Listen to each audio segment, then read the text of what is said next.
बिस्मिल्लाहिर्रहमानिर्रहीम अस्सलाम वालेकुम। मेरी ट्यूशन। अब यहाँ पे प्रोबेबिलिटी का हमारे पास क्वेश्चन है। अ bag contain 4 white and 6 black balls. आपके पास 4 वाइट और 6 ब्लैक बॉल हैं और इनमें से आपने 3 balls are drawn at random, यानी कि इन 4 और 6 एक आपने बैग लिया है और उसके अंदर आपने 4 वाइट बॉल्स डाली हैं और 6 ब्लैक बॉल डाली हैं। जब भी इस तरह की कोई चीज़ आ जाए कि जिसमें आपने बैग के अंदर या शॉपर इस तरह की कोई चीज़ में आपने कोई चीज़ डाल दी तो इनमें कोई अरेंजमेंट नहीं होगी। जब उस चीज़ के अंदर अरेंजमेंट ज़ाहिर नहीं हो रही है तो उसका मतलब है कि परम्यूटेशन नहीं लगेगा, यहाँ पे कॉम्बिनेशन लगेगा। तो इसका मतलब है यहाँ पे हमें कॉम्बिनेशन की मदद से सॉल्व करना है। तो अब जब ये पता चल गया कॉम्बिनेशन की मदद से सॉल्व होगा तो कॉम्बिनेशन के फॉर्मूले लगेंगे। 3 balls are drawn at random, find the probability. अब जब भी प्रोबेबिलिटी फाइंड करने के लिए आ जाए तो आपको एक बात याद रखनी है कि आपका फर्स्ट स्टेप होना चाहिए सैम्पल स्पेस। तो अब यहाँ से हम सोल्यूशन स्टार्ट करते हैं। पहले मैं यहाँ तक के लिए सैम्पल स्पेस निकालूँ, फिर हम बाकी चीज़ों में जाएंगे। तो सबसे पहले सोल्यूशन स्टेप 1।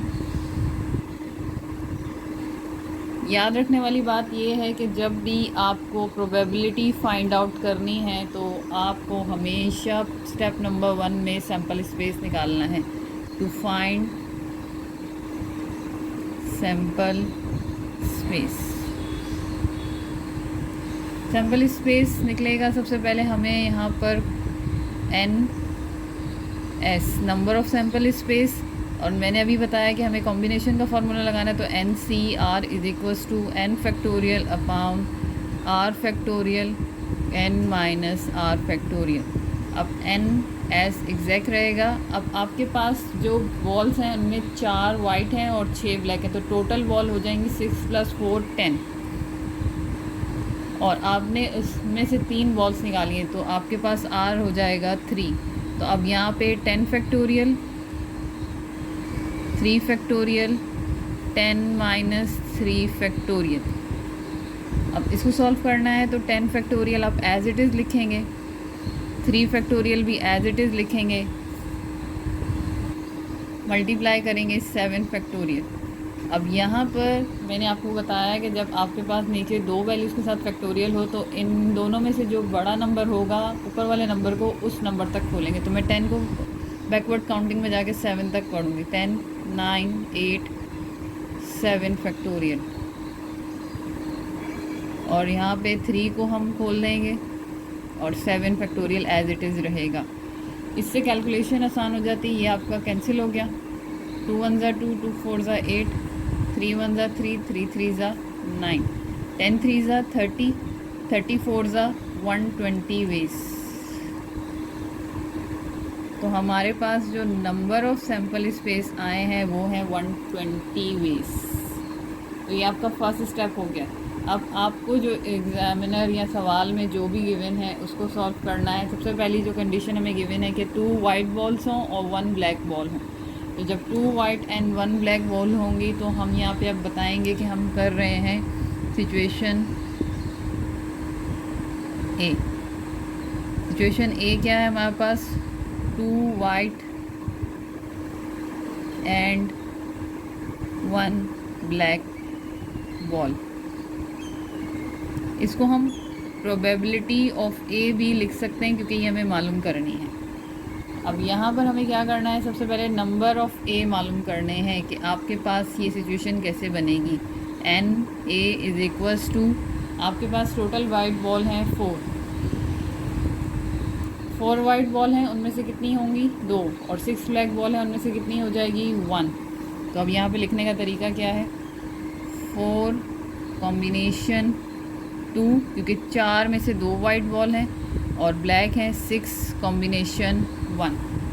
इस तरह से करके आपका नंबर ऑफ़ ए निकलेगा। तो सब अब यहाँ पे आप कॉम्बिनेशन के फार्मूला लगा देंगे। फार्मूला हमने पहले शो कर दिया तो डायरेक्ट इसको सॉल्व कर सकते हैं। 4 फैक्टोरियल 2 फैक्टोरियल 4 माइनस 2 फैक्टोरियल।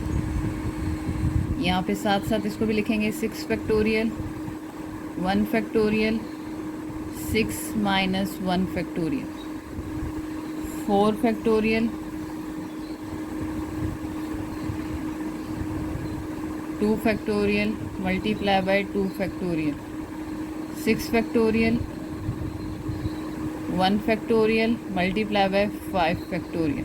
अब यहाँ वही रूल आपने फॉलो करना है। अब नीचे दोनों में ही 2 है तो आपको ऊपर 2 तक खोल दें इसको। 4 3 2 फैक्टोरियल और एक 2 को सॉल्व कर दें और एक 2 को आप वैसे ही छोड़ दें।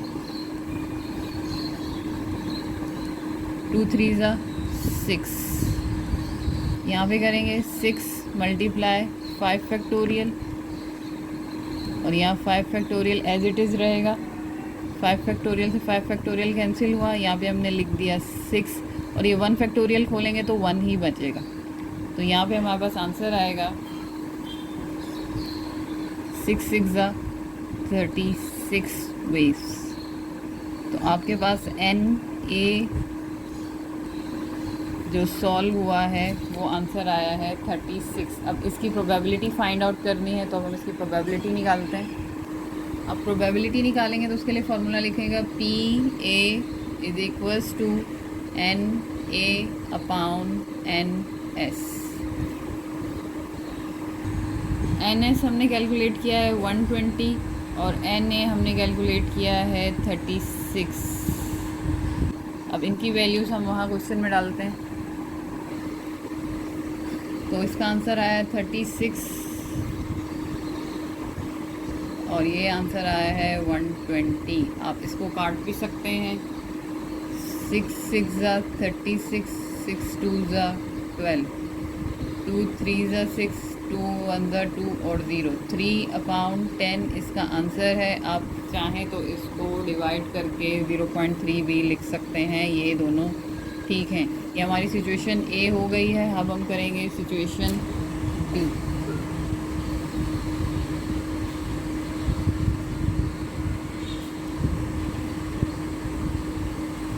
अब जो हमने सैम्पल स्पेस निकाल लिया है वो सैम्पल स्पेस हर सिचुएशन के लिए सेम रहेगा तो हर बार सैम्पल स्पेस कैलकुलेट करने की ज़रूरत नहीं है। अब हम निकालेंगे प्रोबेबिलिटी बी। अब चेक करेंगे कि प्रोबेबिलिटी बी में वो हमसे क्या मांग तो यहाँ पे वो हमसे कह रहा है 3 वाइट बॉल्स, यानी कि अब जो आपने कॉम्बिनेशन बनाना है उसमें सिर्फ और सिर्फ 3 की 3 वाइट बॉल हों और हमने बॉल सिलेक्ट की हैं 3, टोटल बॉल हैं 10। तो आपको 4 में से 3 बॉल्स लेनी है। तो अब इसका कॉम्बिनेशन बना के मैं आपको बताती हूँ। और एक बात जो याद रखने वाली है कि नंबर ऑफ़ सैम्पल स्पेस हर एक के लिए सेम ही होगा। ये एक ही बार कैलकुलेट होगा और ये इन चारों केसेस के लिए सेम ही रहेगा, सिर्फ ये सिचुएशंस बदलती जाएंगी। तो अब हम इसको करते हैं। तो यहाँ पे मैं लिख दूँगी 3 वाइट बॉल्स, यानी कि प्रोबेबिलिटी आपको निकालनी है 3 वाइट बॉल्स की। तो सबसे पहले नंबर ऑफ़ बी, यानी कि उनके नंबर निकाल लेते हैं कि 3 वाइट बॉल्स के नंबर कितने होंगे। तो आपके पास 4 वाइट बॉल्स हैं, उनमें से 3 होनी चाहिए और हमने रेंडमली सिलेक्ट भी 3 ही किए हैं। इसका मतलब है ब्लैक जो 6 हैं उनमें से कुछ भी नहीं होगा। ये लिख के दिखाना ज़रूरी है ताकि आपका ये वाला काम सैम्पल स्पेस के इक्वल हो जाए। 6 + 4 10 और 3 + 0 3। यहाँ पे फार्मूला लग जाएगा 4 factorial 3 factorial 4 - 3 factorial multiply 6 factorial 0 factorial 6 - 0 factorial. 4 factorial को आप एज इट इज़ लिखें, 3 फैक्टोरियल लिखें, 4 में से 3 जाएगा, 1 फैक्टोरियल लिखें, 6 फैक्टोरियल 0 फैक्टोरियल और 6 में से 6 जाएगा तो 6 में से 0 जाएगा तो 6 फैक्टोरियल। अब यहाँ पर इसको 4 को 3 तक खोलें क्योंकि नीचे जो बड़ी वैल्यू है वो 3 फैक्टोरियल है। 3 फैक्टोरियल रखें और 1 को एज इट इज़ लिख दें क्योंकि फैक्टोरियल हट गया है। इसको चेंज करने की ज़रूरत नहीं है क्योंकि नीचे 6 है और यहाँ 0 फैक्टोरियल 1 के बराबर होता है और 6 फैक्टोरियल को एज इट इज़ लिख देंगे। ये कैंसिल हो गया यहाँ से, ये कैंसिल हो गया यहाँ से। तो हमारे पास यहाँ पे बचा 4, यहाँ बचा 1, तो 4 1 ज़ा 4 वेज। ये आपके पास NV कैलकुलेट हुआ है। अब इसकी प्रोबेबिलिटी निकालनी है। PB = NB upon NS।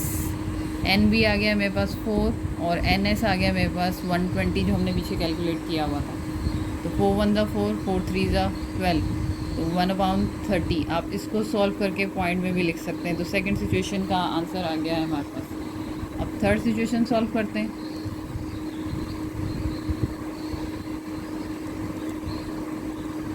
Situation सी में आपकी प्रोबेबिलिटी जो आपको मालूम करने को कह रहा है वो क्या है। यहाँ सिचुएशन सी है हमारे पास कि 3 ब्लैक बॉल्स ही हों, यानी कि तीनों की तीनों ब्लैक बॉल हो, कोई भी वाइट बॉल ना हो। तो आपके पास 4 वाइट हैं और 6 ब्लैक हैं, तो ये जो सीन होंगी ये 6 में से होंगी और 4 में से कॉम्बिनेशन बनेगा 0 का। तो अब इसको लिखते हैं। तो यहाँ पे हम लिखेंगे अब 3 ब्लैक बॉल्स। अब 3 ब्लैक बॉल्स के नंबर निकालेंगे। तो NC इज इक्वल्स टू, आपके पास 4 वाइट बॉल हैं और उनमें से एक भी नहीं होगी क्योंकि सारी की सारी ब्लैक हैं, तो 6 कॉम्बिनेशन 3।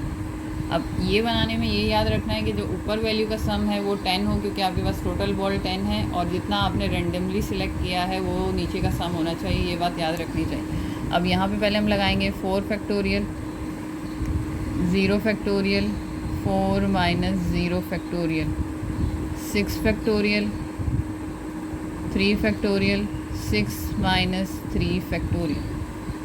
यहाँ पे अब हम सॉल्व करेंगे तो 4 फैक्टोरियल एज इट इज़ रहेगा, 0 फैक्टोरियल 1 के बराबर होता है और 4 में से माइनस किया 0 तो 4 फैक्टोरियल। यहाँ पर 6 factorial as it is, 3 factorial और 6 में से 3 जाएगा तो 3 फैक्टोरियल। ये 4 फैक्टोरियल से कट गया तो यहाँ पे सिर्फ 1 बचा। अब 6 फैक्टोरियल को आप नीचे दोनों ही 3 है तो 3 तक खोल लें, तो 5 मल्टीप्लाई 4 मल्टीप्लाई 3 फैक्टोरियल। इस 3 को हम खोल देंगे, 3 2 1 मल्टीप्लाई 3 फैक्टोरियल। ये इससे कैंसिल हुआ, 2 1 ज़ा 2, 2 2 ज़ा 4, 3 1 ज़ा 3, 3 2 ज़ा 6, 1 ऐसे ही लिखेंगे, 2 5 ज़ा 10, 10 2 ज़ा 20। तो हमारे पास जो NC बन रहा है वो है 20 वेज। अब हम इसकी प्रोबेबिलिटी निकाल लेंगे। इसकी प्रोबेबिलिटी निकालने के लिए फॉर्मूला लिखेंगे PC is equals to NC upon NS। NC की वैल्यू अभी आई थी वो है 20 और NS number of sample space की वैल्यू हमने कैलकुलेट की हुई है जो कि है 120। 0 से 0 आप कैंसिल कर दें, 2 1 ज़ा 2, 2 6 ज़ा 12, तो आंसर आ जाएगा आपके पास 1/6। इसको आप डिवाइड भी कर सकते हैं। ये हो गया सिचुएशन C। अब